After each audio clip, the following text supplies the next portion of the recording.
My gratitude goes to the Franciscan School of Theology for inviting me to participate in this lecture series.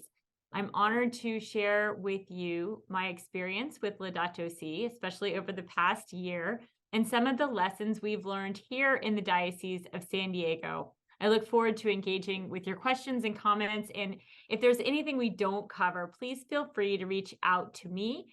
You can find my web page under the Office of Life, Peace, and Justice on the San Diego Diocese webpage, or you can email me at cslentz@sdcatholic.org. I'm sure we can get in touch. So what does it mean to suggest a catechesis of Laudato Si? And why is such a model of faith formation needed, particularly now? As we begin exploring these questions tonight, I think we have to consider not only the recent release of Pope Francis's exhortation Laudate Deum last week, but also the serious conflict that has just erupted in Israel. And of course, we're aware of the war that is continuing in Ukraine. The world seems to be in a moment particularly fraught with tension. Even our synod in Rome is not without controversy. It might be easy to find oneself slipping toward despair, and many undoubtedly are already feeling close to getting there. But we are people of faith, which grants to us through our belief in Christ the possibility of hope. And I argue hope is the necessary pivot point by which we move away from despair and action is made possible. Through Laudato Si and Laudate Deum, though they raise the alarm, they do not lack hope, and they critically offer prescription for action. This is what sets us apart as people of faith engaged on the environmental crisis. I imagine some of you, like me, have felt some awkwardness of being the only religious person in the room of environmentalists. And I imagine some of you, like me, may also have felt some awkwardness of being the only environmentalist in a room full of Catholics. This is not an easy position. Yet, this is our call, a call to evangelize both groups, that they might recognize in our environmental crisis the gospel of creation calling us all to live a new way, gently upon the earth and with one another. As you know, there is much work to be done, so let's get started. I have chosen the word catechesis to describe this presentation of Laudato Si with significant intentionality. I served as a catechist, as already mentioned, for over 25 years and worked professionally in academia and in the education of adults. I believe this is the right word for this work. Though catechesis is normally considered or associated with faith formation of children and youth, Laudato Si offers catechetical invitation to new and mature believers alike because this radical vision of integral human development introduces a new complexity and a new scale of love for one's neighbor previously unimagined in the globalized world. That's a lot to take in. We've derived of the Greek to echo or resound. Catechesis, ancient sense of catechesis departs from the stagnant written word. Rather, this living word reverberates within the receiver. You have to break that down. Reverberate, verbs are our action words. So this implies an action within, activating us. This is how adults and teens really prefer to learn, or how they learn best. We sit with a new idea. It interacts within us. We play it out in our own minds against the truths that we already believe. And then we decide whether or not it's part of our new truth. This is beyond simple memorization, and it is powerful because this kind of knowledge becomes understanding and has the capacity to transform. The idea of integral human development is unfamiliar to most Catholic ears. I'm not sure that anyone here has heard their pastor talking about integral human development on a Sunday Mass homily presentation. And yet, This conceptualization of love of one's neighbor is at the very heart of the Laudato Si encyclical. Moreover, so many lives are depending on our embrace of this revelation and response to it. Those of us communicating this message must therefore approach our work, I argue, as catechists, inviting transformational lived experience and faith.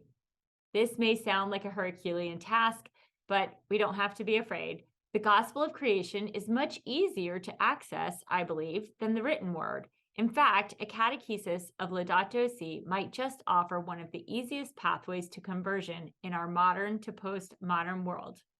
This is because, one, the effects of environmental degradation as a result of our human choices are plain to see, increasingly revealing our interconnectedness. Secondly, actionable, authentic response to this revelation is within our individual capacity. Finally, these dynamics align with our most fundamental teachings with respect to protecting life and loving one another. This makes a catechesis of Laudato Si both new and revelatory, as well as familiar and consistent with what we already know. So tonight we'll take a look at the three key dimensions of Pope Francis's Laudato Si encyclical, first examining the teaching within the text of the encyclical, then discussing the catechetical approach to sharing this transformational good news that we have experienced here in the Diocese of San Diego. And I say good news because I do have hope. I believe we must see this environmental crisis as a case study in real time for teaching the concept of integral human development. This invites ecological examine of our hyper-consumptive and individualistic behavior and provokes ecological conversion to recognize our interconnectedness to each other. So the first of these dimensions is accessibility. If we take a look at the text of Laudato Si, we find that Pope Francis employs the see, judge, act model of Catholic social teaching, or we say see, discern, act because we don't want to be judgy. So chapter 1 is entitled, What is Happening to Our Common Home? And in this chapter, the Pope goes on to describe all of these things: pollution, climate change, water issues, loss of biodiversity, decline in the quality of human life and breakdown of society, global inequality, and weak responses. These ongoing dynamics are plain for us all to see. And I'll admit, I read Laudato Si when I was doing graduate school, and I didn't think it was that hard to read. I think the Pope writes with a really beautiful tone, and I think it is pretty accessible, but it may not be for everyone. You know, I thought my mom can read this, but I don't think she's read it yet. So I think it's really important for us to look at how we can connect to these dynamics and bring them forward to the faithful in a way that is easier for them to experience. The Pope also talks about the gospel of creation. He refers to scripture, which is the truth we already know, Genesis and the Psalms. He cites tradition, St. Francis and St. Bonaventure, and then offers us a moment of examine in his chapter describing the human roots of the ecological crisis. So we can take this similar approach as well. We can use the see, discern, act model, and we invite our faithful to see what is happening in front of them. We have some issues, though, that we have to get around. There are some barriers to seeing that sometimes get in the way for all of us. And I summarize our approach to that by three strategies. One is to demystify this conversation, depoliticize the conversation, and then deconstruct it so it's easier to break down and understand. So a little about each of those. as we have experienced it here in our own catechetical approach. Demystifying means to make the topic familiar. We know from our communication scholarship that people will accept knowledge when it's coming from a trusted partner, somebody they know very well, a family member that they trust, someone within their own community. So we want to use our practice of looking at scripture, tradition, and the magisterium anytime we talk about our creation care or Laudato Si efforts. So it's very easy. Oftentimes people come in and I say, hey, this isn't new, when they're a little bit skeptic. This isn't new. This goes back to the beginning. And I do mean in the beginning, as in Genesis. So we go back to Genesis 2:15, where we see that God gives us this responsibility to till and keep the soil, to use it and to protect it. And that's really important. We can also cite many passages throughout the Old Testament and New Testament where creation is used as a tool to express these truths of the plan that God has for all of us. Our tradition of caring for creation is also not new. It goes back to the Desert Fathers, as well as, of course, everyone is familiar with St. Francis, but we can also think about St. Hildegard and St. Bonaventure. We can think about the practices that we have of celebrating the feast of St. Francis that characterize our church practices. And we also want to make sure that we talk about the magisterium. For those who may have favorite popes, I try to get away from that idea, right? We want to think about all the popes. And if you look at Laudato Si and you look at the footnotes, you'll see that Pope Francis has everyone footnoted throughout. This is not just his idea. This is a culmination of scholarship and theologians and intersubjective analysis that is brought forward into Laudato Si.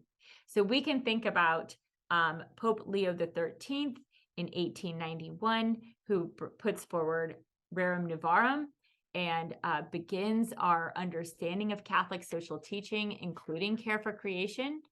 We also can look back and see that St. Pope John Paul II was the first one to use the phrase ecological conversion, meaning that you begin to turn towards the Lord through your observation of the Lord in all of creation.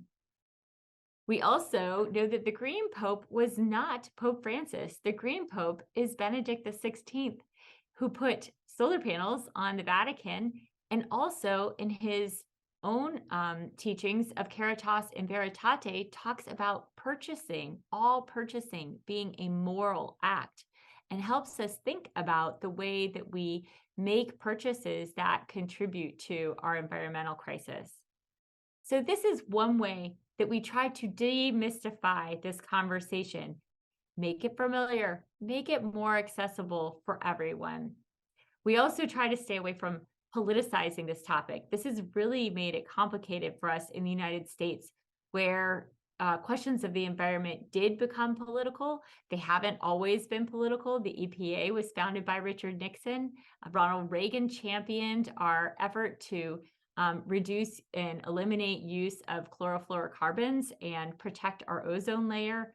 So we talk about those behaviors and those practices that characterize politicians on both sides of the fence, and really try to find our common ground there. It's also important that we think about our traditions, maybe in the United States, that we might have had in ages past, where reusing things and recycling them, it was just an American value that you were being resourceful or innovative by reusing things time and again. Another thing that we can do with the depoliticization is to detach our behaviors from our voting practices. Voting is not easy for Catholics. We don't fit into a political box. That's okay.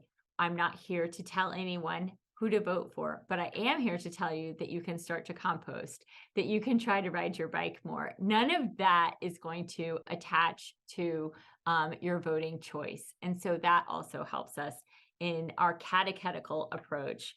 to the faithful here in the Diocese of San Diego. Lastly, deconstructing. I have here on this slide the Laudato Si goals. There are 7 goals: response to cry of the earth, cry of the poor, ecological economics, adoption of simple lifestyles, ecological education, the practice of ecological spirituality, and community engagement and resilience. These kind of break down the ways that we might understand the bigger picture of what it means to care for creation and be in line with Pope Francis's teaching in Laudato Si. So by breaking these complex areas, this complex concept down into smaller areas, I think this is helpful as well. So this is by seeing, we are able to see what is revealed to us. And this is the revelation that God offers us in the gospel of creation and in this case study of environmental crisis that we face right now. By examining what is happening, we are able to then better understand the idea of what Pope Francis calls integral ecology, the way that everything is connected.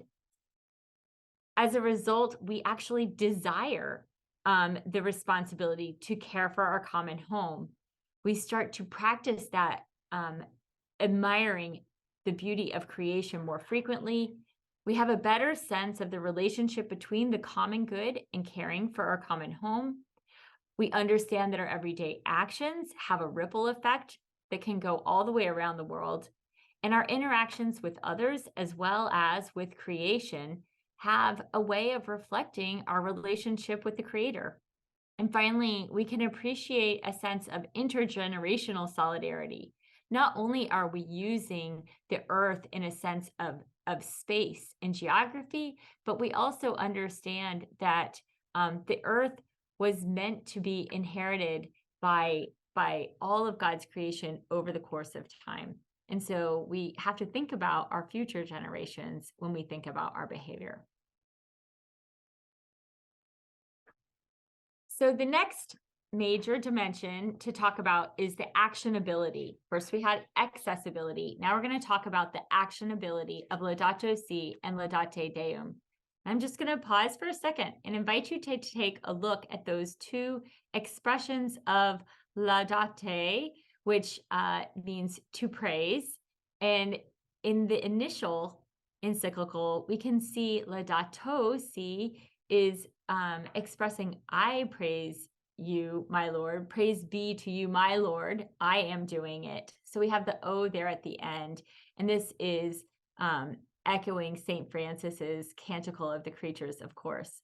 But in Pope Francis's most recent exhortation, we shift to the command form of this verb, Laudate Deum, praise God. And this command form is what we say is imperative when we think about grammar, right? So for those of us who are native English speakers, it may escape us easily, but I think that there's a little message there that we all might take on board and appreciate. We are really being called to action. In the encyclical Laudato Si, if we look at the text, Pope Francis talks about the lines of approach and action, and that they may differ from country to country or town to town. He also emphasizes the importance of ecological education and spirituality as the source from which ecological conversion springs forth.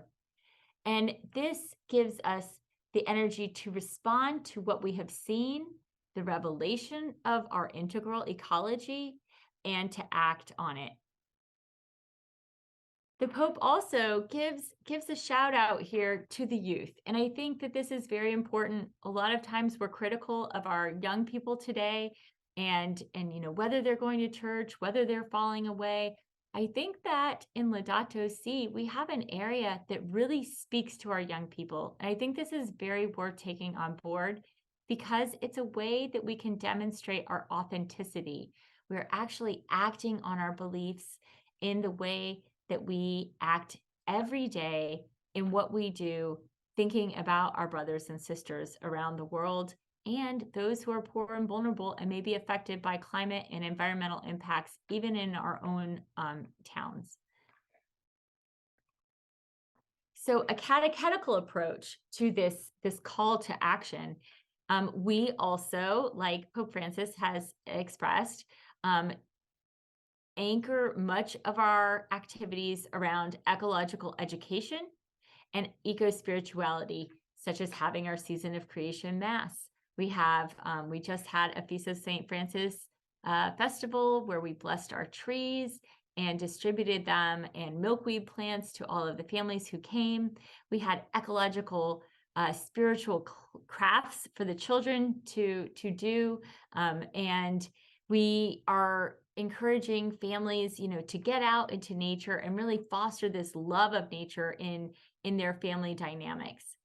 From this ecological practice of educating ourselves and spirituality, we then are more likely to be converted to seeing in all of creation the traces of the divine. Like Pope Francis says in the text, the actions that we may take on are naturally very diverse, and that's okay. I think many people hesitate to engage on caring for creation, even at the pastor level, because they're afraid that they will have to do all the things. And this can really become a barrier to participation. We don't want people to be afraid of getting engaged because maybe they think that they don't know enough about what to do, or they might make a mistake, or they might be on the hook to pay extra money or to do everything that's out there. We just encourage action to come about gradually and to start naturally. What is it that you're good at? I do not have a green thumb. Every time somebody gives me a plant, I hold my breath, and I'm really trying hard to keep all of my plants in good shape now. But some of us are going to be geared more towards human impacts, and some of us are going to be very skilled at botany and tree planting, and they'll know exactly the right plants to put in your yard to foster pollinators. So it's okay for different communities to be good at different kinds of actions. We also say, don't let the perfect be the enemy of the good. We say this over and over and over again. No one is going to be perfect in taking action. And truly, I think that might even be a little bit arrogant if any of us thought that we were going to solve this problem ourselves. There is much to be done, and there is something for everyone. And the journey that we all experience within ourselves is really the most important journey and the most important accomplishment that any of us could seek to perform. St. Augustine says we are called to become what we are not yet. This is one of my favorite quotes. And so I just invite us to think about, and are faithful to think about, how we can take one step, and we get there. And then we see how that goes. And then we can take another step. And the Laudato Si action platform really is perfect for this kind of approach. If you are interested in learning more about it, I'm happy to help. We have offered workshops on how to get onto the platform. It's online. It can be a little difficult, but you can find it at www.laudatosiactionplatform.org. And it is part of the Vatican's Dicastery for Promoting Integral Human Development web platform. And this gives us the opportunity to offer a loving response to the revelation of the environmental crisis.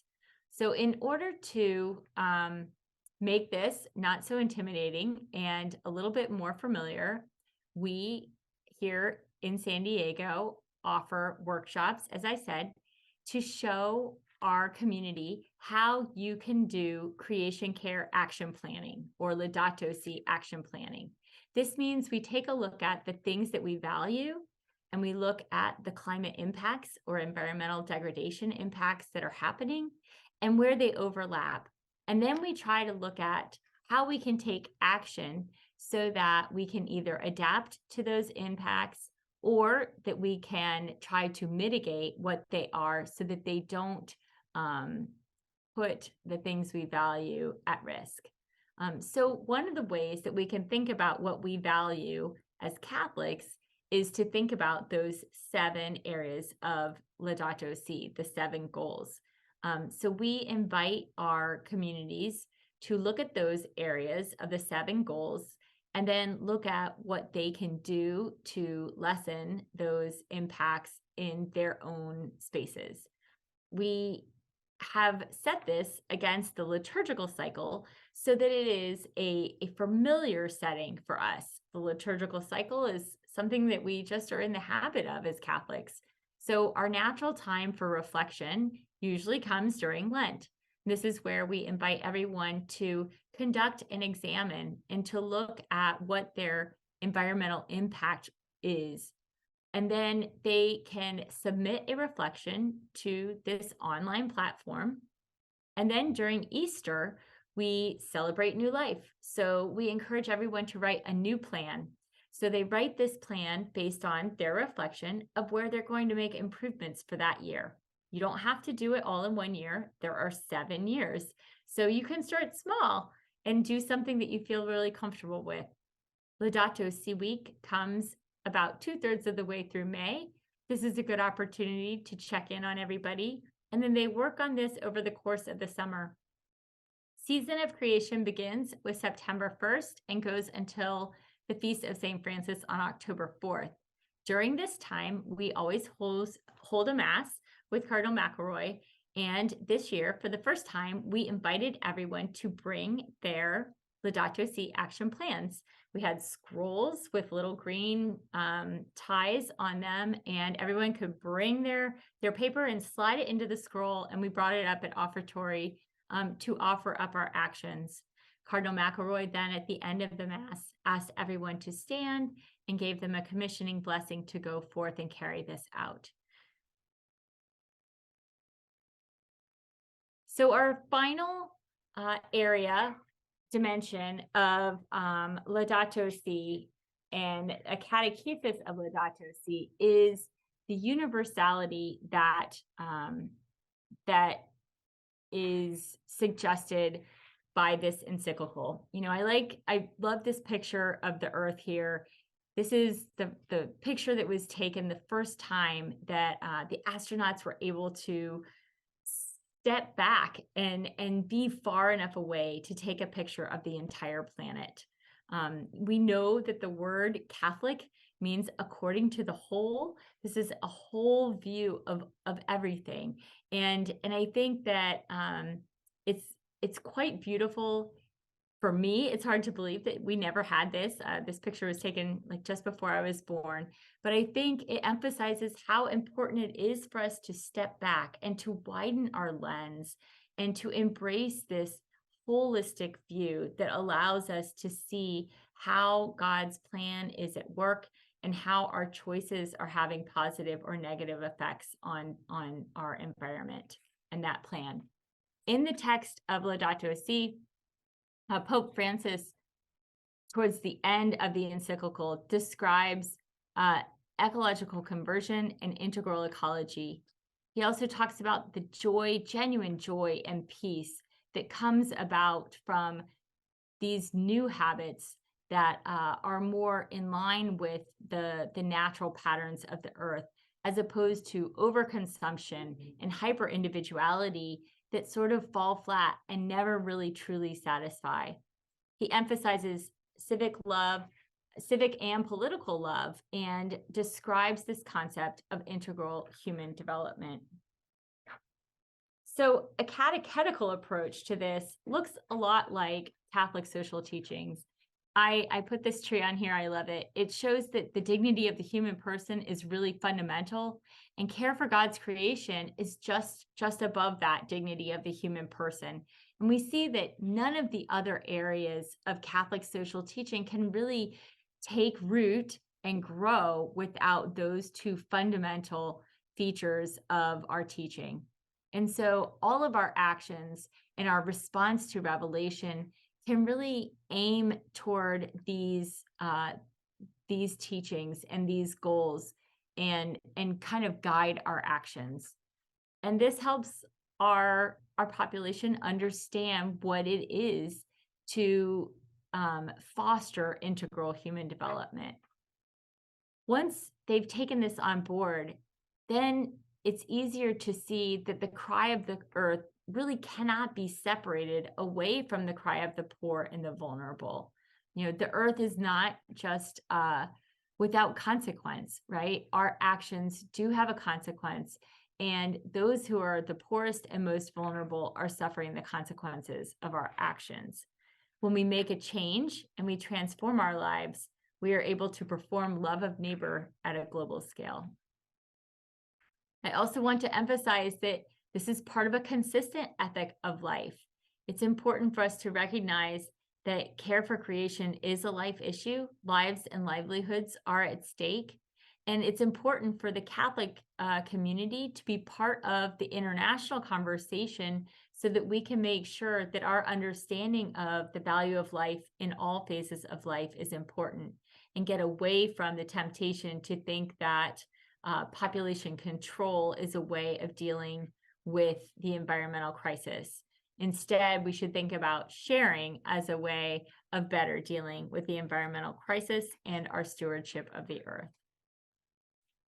So I want to close out a little bit, just because we are at a university, talking about the role of Catholic higher education and learning in a catechesis of Laudato Si.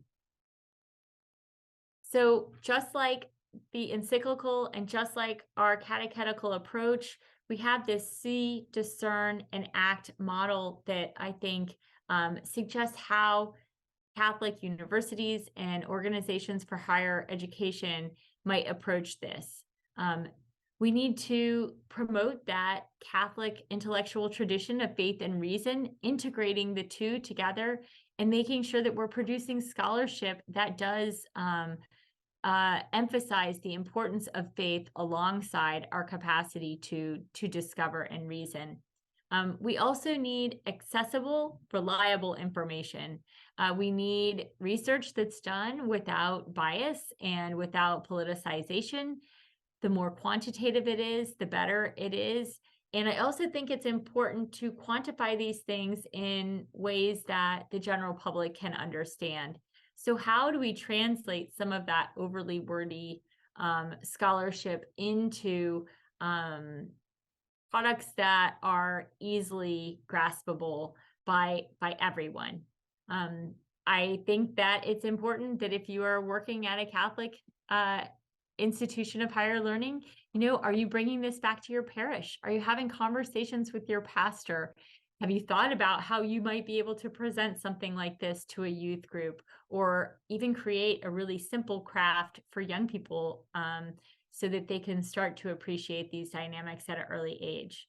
And we need also our universities to act, especially universities and colleges, to demonstrate institutional commitment to caring for creation, either by divesting of investment in fossil fuels, or by promising not to invest further in them, by shifting their own use of energy to renewable and away from the use of fossil fuels. And then really, like I said, kind of that integrating with the Catholic community in the local area, so that we don't have this like us versus them, or a divide between higher education, and where you see a more pastoral catechetical approach taking place within our parishes. So just to bring things to a close, the culmination of these dimensions is a catechesis that makes plain God's plan, compels us to conversion, and offers each unique child of God a distinct pathway to respond in harmony with all of creation. And I invite all of you to bring forward your questions. And I also am happy, as I mentioned before, to connect with you offline afterwards if we don't get to all of the questions tonight. Thank you very much, Dr. Christina Slentz, for your lecture. Very informative, a much needed topic to be discussed and to be pondered and to be living out in action and considered to reach out to others about. So thank you for that. This opportunity is brought to you by the Franciscan School of Theology Development Department. So let us give Dr. Slentz a virtual applause.